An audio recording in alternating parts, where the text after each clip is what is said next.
آپ کو نہیں لگتا کہ آپ نے اس وقت مذاکرات معطل کر کے جو خان صاحب نے اعلان کیا ہے حکومت کو ایک موقع فراہم کر دیا ہے کہ وہ تمام کا تمام ملبہ مذاکرات کی ناکامی کا آپ پہ ڈال سکے؟ کیونکہ وہ بار بار کہہ رہے ہیں کہ جی ہمارے مطابق تو 7 بزنس ڈیز تھے اور وہ 28 کو پورے ہوں گے منگل کے روز۔ بسم اللہ الرحمن الرحیم۔ نہیں، ایسی بات نہیں ہے۔ میں یہ سمجھتا ہوں کہ حکومت نے پچھلی 3 جو کمیٹی کی میٹنگز ہوئی اور تیسری میٹنگ بھی جب ہوئی اور ہم نے رائٹنگ میں اپنا ڈرافٹ بھی ان کو شیئر کر دیا، جی اس کو سنجیدہ نہیں لیا اور بڑی سیریس حکومتی حلقوں کے اندر جو میٹنگز ہوئیں اور ان کے وزراء کی جو سٹیٹمنٹس تھیں،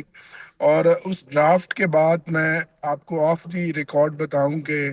ایک طرح سے کہ جو گفتگو ان کی ہوئی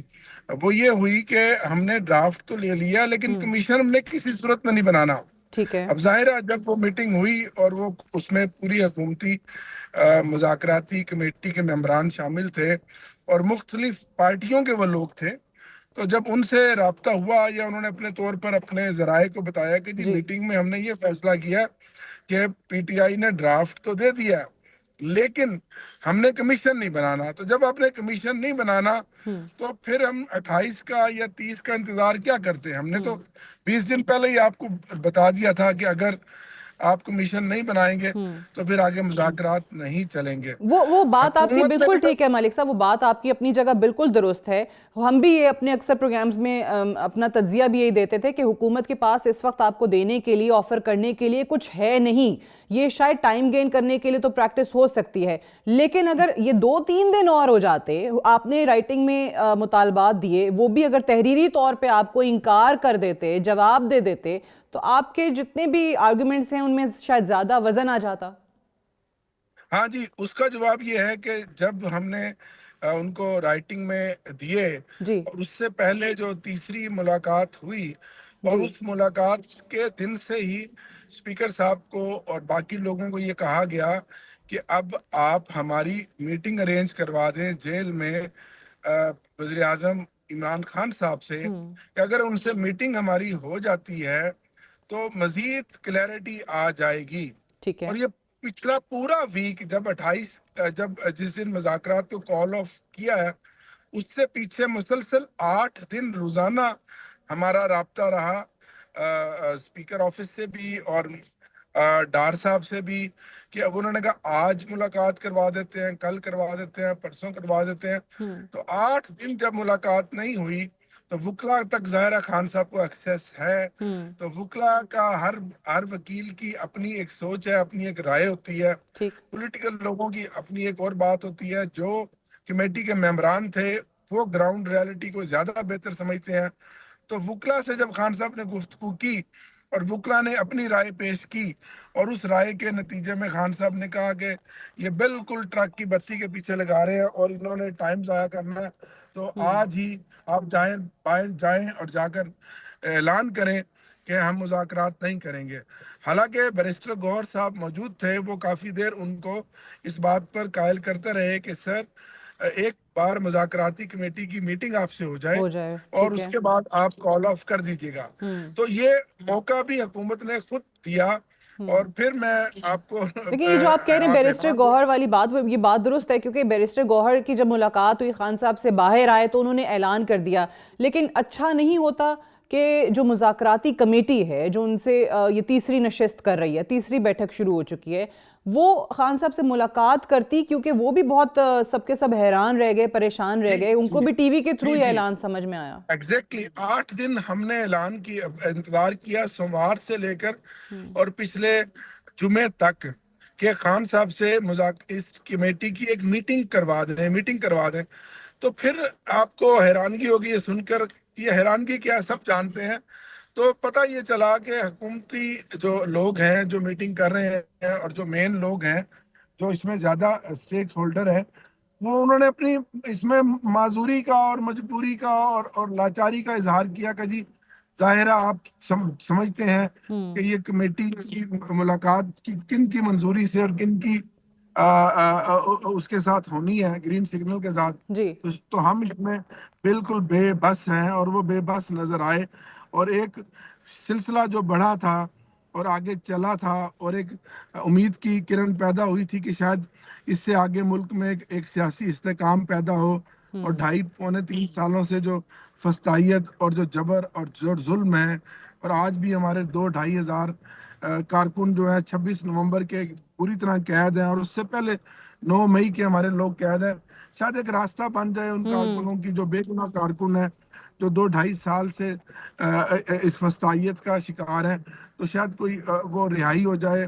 اور یہ ظلم اور جبر کے بادل کوئی چھٹ ٹھیک جائیں۔ ہے، خان نے کبھی اپنی رہائی کی بات تو نہیں کی تھی، انہوں نے تو کارکنوں کی رہائی کی بات کی تھی، اور ان 2 ایونٹس پہ ایک جوڈیشل کمیشن بنانے کی وہ بات کی آپ نے تھی۔ جیسے کہا کہ انہوں نے پہلے انکار کر دیا تھا اس سے، لیکن اس وقت آپ بہت سمجھدار سیاستدان بھی ہیں، آپ بڑے اچھے طریقے سے یہ سیاسی معاملات جانتے ہیں، یہ بتائیے کہ اب اگر حکومت بھی پیچھے ہٹ گئی ہے، یا وہ آپ پہ اوبویسلی الزام لگائیں گے مذاکرات کی ناکامی کا یا ان کے معطل ہونے کا، آپ جیسے حکومت کو کہہ رہے ہیں کہ حکومت نے بات نہیں مانی اور ان کی وجہ سے یہ سب کچھ ہوا ہے، دونوں ایک دوسرے پر الزام تو لگائیں گے، چاہے کوئی ایک پارٹی صحیح ہو سکتی ہے نا، دوسری تو صحیح نہیں ہو سکتی، لیکن اب مسئلہ یہ ہے کہ اس وقت ڈیڈ لاک نظر آ رہا ہے۔ اب پاکستان تحریک انصاف کے پاس آپشنز ہیں کیا مزید اس کے بعد؟ کیونکہ مذاکرات جب دیکھیں شروع ہوئے اب تھے تو لوگوں کو لگتا تھا کہ دیکھیں ہمارے پاس واقعی حکومت شاید کچھ کر ہمارے دے۔ پاس تو جی ہمارے پاس تو وہی آپشن ہے کہ ہم نے اپنا یہ احتجاج جو ہے اسی طرح ہر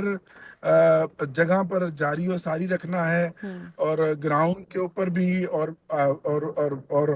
بار کونسلز میں بھی، اور پارلیمنٹ میں بھی، پارلیمنٹ کے باہر بھی، اور ہم اپنے وہ مطالبات اس طرح دہراتے رہیں گے۔ اگر حکومت آج بھی مخلص ہے تو بال تو ان کی کورٹ میں ہے، وہ بنا دیں جوڈیشل کمیشن، 31 سے پہلے مذاکرات دوبارہ شروع ہو جائیں گے، اس میں کون سی ایسی بات ہے؟ ہاں جوڈیشل کمیشن بس واحد کنڈیشن ہے، اگر وہ بنا دیتے ہیں تو آپ کہتے ہیں پتہ چل جائے گا کہ ان نہیں، کی نیت صحیح ہے، واحد کنڈیشن نہیں ہے، ایک ڈیڈ لاک وہاں سے پر ہے، ختم ہو جائے اس گا۔ سے بات آگے بھی اور بھی چلے گی، اور بھی بہت سارے معاملات ہیں جو ہم آگے لے کر پھر چلیں گے، اس میں ملک کے بہت سارے مسائل ہیں، اس میں ہمارے ٹریبونلز میں کیسز کی بات ہے، اس میں ہمارے 9 مئی کا جو مینڈیٹ ہے وہ تو اس جوڈیشل کمیشن میں ہی آ جائے گا، ہمارا 8 فروری کا جو الیکشن چھینا گیا، وہ بہت سارے اس کے پھر اس کی بہت ساری ڈیٹیلز ہیں جو آگے چل کر بات کے ذریعے ہی حل ہونی تھی، اور الٹیمیٹلی جنگوں کے فیصلے بھی ٹیبل کے اوپر بالکل۔ بات چیت کے ذریعے حل ہوتے ہیں۔ تو ایسے میں یہ لگا کہ یہ مذاکراتی کمیٹی بالکل بے بس اور بے اختیار ہے، لیکن اور کوئی چارہ بھی نہیں، ظاہر ہے چارہ ہم بھی نہیں، پارلیمنٹ بالکل۔ میں بیٹھے اچھا تو ہم نے انہی کے اس کو ساتھ بیٹھنا ہے۔ بالکل ٹھیک، اس پہ بہت سارے لوگ اوبویسلی یہ بھی کہتے ہیں کہ شاید پاکستان تحریک انصاف کی جو خواہش تھی یا کہیں نہ کہیں کوئی امید وابستہ تھی کہ اسٹیبلشمنٹ کے ساتھ کوئی تعلقات بہتر ہو جائیں، وہاں پہ کوئی بات چیت کی بحالی ہو جائے، وہ کیونکہ پوری ہوتی نظر نہیں آ رہی ہے، تو آپ نے کہا کہ اگر وہاں نہیں ہے تو پھر یہاں پہ بھی کوئی فائدہ نہیں ہے، یہ بھی ایک دلیل دی جاتی ہے۔ نہیں، کچھ اس طرح نہیں ہے، دیکھیں اسٹیبلشمنٹ کے ساتھ جہاں تک تعلقات کی بات ہے، کوئی لڑائی تو اسٹیبلشمنٹ کے ساتھ اس طرح سے نہیں ہے، نہ ہی کوئی پولیٹیکل پارٹی لڑائی مول لے سکتی ٹھیک۔ کہ اسٹیبلشمنٹ ہو یا فوج ہو، وہ ہمارے آخر ملک کی فوج ہے نا۔ ہمارا تو ایک جائز مطالبہ ہے کہ اسٹیبلشمنٹ ہو یا ملک کے باقی ادارے ہیں، وہ اپنے دائرہ کار میں رہ کے کام کریں، اور جو بٹ جو جو عامر ڈوگر صاحب وہی عمل ایٹ دا سیم ٹائم خان صاحب حالانکہ جیل میں ہیں، لیکن وہ پھر غیر ملکی جریدوں کو، انٹرنیشنل میگزینز میں آرٹیکلز بھی لکھ رہے ہیں، اور اس میں باقاعدہ وہ فوج کے سربراہ کا نام لے کر ان پہ تنقید کر رہے ہیں۔ پرسیپشن انفارچونیٹ یہ بن گیا، جو کہ اسٹیبلشمنٹ کے لیے بھی، ہمارے ملکی اداروں کے وقار کے لیے بھی بہتر نہیں ہے۔ ان سب کا حل یہی ہے کہ ہمیں سب کو بیک فٹ پہ ایک دو قدم پیچھے ہٹنا پڑے گا، باشمول تمام پولیٹیکل پارٹیز، باشمول تمام لوگ، میں نے تمام لوگوں کی بات کی ہے، میں نے کسی کو جی جی۔ اس میں سے نہیں نکالا۔ یہ بتائیے اب ایک اور چیز، سیاست میں یہ کہا جاتا ہے نا کہ ایک تو اٹس دی آرٹ آف پاسبلز، پھر جو حلیف ہیں ان کو حریف اور حریف کو حلیف بنتے دیر نہیں لگتی، مولانا صاحب کے ساتھ بھی آپ لوگوں کے اچھے تعلقات ہو گئے، حالانکہ ان کے بارے میں بھی ہم نے ماضی میں سن رکھا تھا خان صاحب کیا کہتے تھے، محمود اچکزئی صاحب کے بارے میں بھی۔ اب یہاں پر میرا سوال یہ ہے کہ کیا یہ دانش مندانہ فیصلہ ہے سولو فلائٹ لینے کا، یا نادانی ہے؟ کیونکہ پاکستان پیپلز پارٹی، آپ کی فارمر جماعت، بار بار یہ کہتی ہے کہ جی ہم نے تو الیکشن کے بعد پاکستان تحریک انصاف کو آفر کی تھی کہ جوائن ہینڈز ود اس، ہمارے ساتھ مل کے حکومت بنائیں، ہم اس پوزیشن میں تھے، لیکن انہوں نے ہماری ایک نہیں سنی۔ آپ کو لگتا ہے کہ اس وقت اتحاد ہو جاتا پیپلز پارٹی کے ساتھ تو بہتر ہوتا. نہیں نہیں نہیں نہیں، اس وقت کا جو ٹمپریچر تھا اس میں تو بالکل بھی، اس لیے کہ وہ پی ڈی ایم کی حکومت کا حصہ تھی. وہ پی ڈی ایم 2 اب اس کا تسلسل ہے، اور جو 8 فروری کو بینیفیشری تھے اس سارے الیکشن کے، اس میں پیپلز پارٹی بھی برابر کی شریک ہے. کراچی ہو، حیدرآباد ہو، سکھر کی سیٹوں میں ان کو سیٹیں دی گئیں. ہماری ملتان کی سیٹیں آپ سب جانتے ہیں کہ ہماری سیٹیں ہرا کر پیپلز پارٹی اس کی بینیفیشری ہے. تو لیکن ہاں یہ ضرور ہے کہ کل کے حریف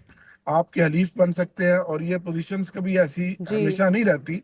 کل ہم بھی اسٹیبلشمنٹ کا ایک ٹائم تھا کہ ہم ان کے فیورٹ تھے، آج کوئی آنکھ اور کا ہے. تارا تھے، یہ بالکل صحیح. آنکھ کا تارا تھے، بالکل ایسی بات ہے، ایگزیکٹلی آپ ٹھیک کہہ رہے ہیں. تو لیکن آگے چل کر میں سمجھتا ہوں ایک جو گرینڈ اگر کانسنسس بنتا ہے، ڈیولپ ہوتا ہے، تو اس میں تمام پولیٹیکل پارٹیوں کو ایونچولی آنا چاہیے، میں بیٹھنا اسی لیے پوچھ چاہیے. رہی ہوں کیونکہ میں اس پیپلز کا پارٹی خود کے اپنے طور آج کل پر آپ نے حامی ہوں. سٹیٹمنٹس بھی سنے ہوں گے، کوئی زیادہ خوش نہیں ہے وہ وفاق کی حکومت سے، وہ ان کے بھی اپنی جی گریونسز ہیں. وہ تو تو اس آپ کو لگتا ہے کہ آپ کے اور ان کے مابین کوئی اچھے تعلقات ہو سکتے ہیں؟ وہ تو اس لیے کیونکہ وہ ایک غیر فطری اتحاد تھا.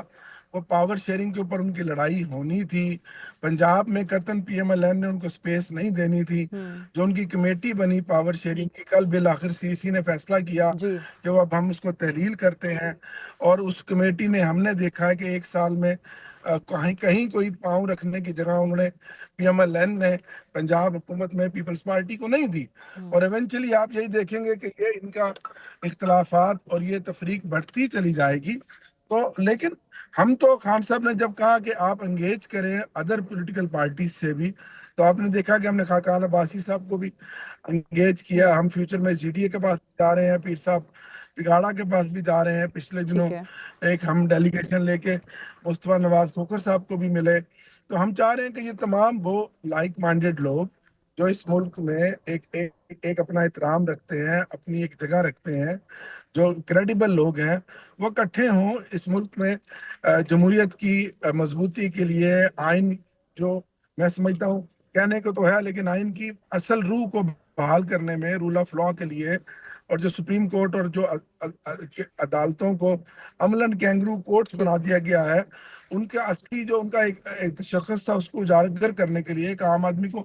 انصاف کی فراہمی کے لیے. اور یہ جو کچھ ہو رہا ہے اس کے خاتمے کے لیے، اگر ملک کو اپنے اسی طرح جنگل کی طرح چلانا تو بالکل چلاتے رہیں، کوئی مسئلہ نہیں. 2.5 سال تو تقریباً ہو گئے، آگے بھی چلاتے رہیں. ٹھیک ہے. لیکن اگر آپ چاہتے ہیں لیکن کہ اگر اس ملک میں اور باقی لوگوں جماعتوں کے کے ساتھ بھی، حقوق اور ہوں. خاص طور سے پیپلز پارٹی کے ساتھ بھی، اگر ایسی کل کو سچویشن بنتی ہے تو وہ اتحاد یا اکٹھے بیٹھنے کے آپشن کو رد نہیں کیا جا سکتا. ملک Aamir Dogar sahab, ji thank you very much for joining us on